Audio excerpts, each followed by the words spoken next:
Salut, bienvenue sur Lambdaman. J'étais assez impatient de te faire ce part 1 car je pense que l'anime que j'ai regardé va en intéresser plus d'un.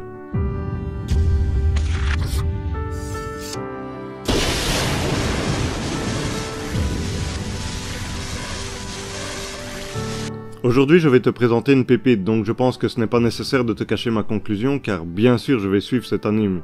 Dès le début on remarque que l'animation est belle et le chara-design change complètement de ce qu'on a l'habitude de voir. Pour ma part, cela m'a fait penser à certaines choses que font les studios Ghibli, pour ceux qui connaissent. Ce sont les studios Kinema Citrus aux commandes et qui ont réalisé Codebreaker et Black Bullet, dont j'aurai l'occasion de te présenter. La musique est belle et bien présente, mais que raconte l'histoire? Eh bien, nous allons explorer un monde fantastique avec tout un bestiaire à découvrir, mais l'histoire se concentre sur un endroit très particulier car nous allons avoir la surprise qu'un trou gigantesque s'enfonce très profondément dans la terre qui sera appelé l'Abysse. Fascinés par celui-ci, les gens ont construit une ville tout autour car beaucoup de mystères se cachent derrière ce gouffre qui ne semble pas avoir de fond. Et plusieurs groupes se sont formés afin d'explorer et de remonter des reliques défiant toute logique avec des propriétés étranges. Nous allons donc suivre ces différents explorateurs appelés caverniers où toute une hiérarchie a dû être mise en place car si cela ne semble n'être qu'un trou, il faut savoir qu'une malédiction touche tous ceux qui s'y aventurent. Des paliers ont dû être définis et des grades permettent aux différentes personnes en soif d'aventure de définir jusqu'où ils peuvent descendre. Leur symbole, un sifflet de couleur qui indique tout de suite le niveau d'expérience du possesseur. Nous allons suivre Riko, une petite orpheline qui est sifflet rouge, ce qui est la première couleur de ceux qui peuvent s'y aventurer, mais dans le premier palier. Avant ça, ils ont une sorte de grelot.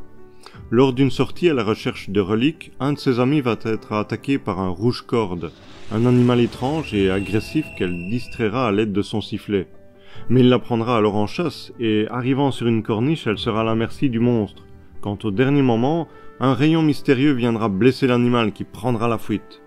Elle va alors remonter la piste de son sauveur grâce aux traces laissées par cette terrible attaque. C'est alors qu'elle trouvera ce qu'elle pensera être un humain à première vue, mais qui s'avérera être un robot.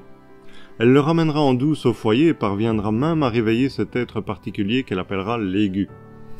Débute alors une histoire fantastique qui vaut la peine d'être vue, car elle est très belle, bien faite et franchement j'ai été surpris de ne pas l'avoir connue avant, bien que depuis je vois passer beaucoup de posts sur Instagram qui présentent le manga.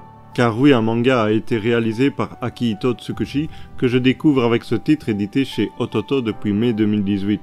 Je ne sais pas si je vais suivre le manga car l'anime est vraiment très beau, mais si je dois attendre la sortie des saisons, il est possible que je m'y attaque pour connaître la suite. Surtout qu'ils ne disent pas s'ils vont l'adapter, et de plus 2 films sont sortis qui étaient des récapitulatifs de la première saison, qui adaptent les 3 premiers tomes. Et un 3e film est également sorti résumant le tome 4 et 5. Donc en voyant ça, j'ai un peu une appréhension et je pense que le passage par la case manga sera inévitable. Et toi, connais-tu cet anime ou même le manga? Qu'en as-tu pensé si c'est le cas? J'espère t'avoir donné envie de découvrir cette pépite. Tu as l'habitude que je le dise, mais c'est très important. N'oublie pas le pouce en l'air et de t'abonner surtout. Et sur ce, prends bien soin de toi. Et à la prochaine. Salut!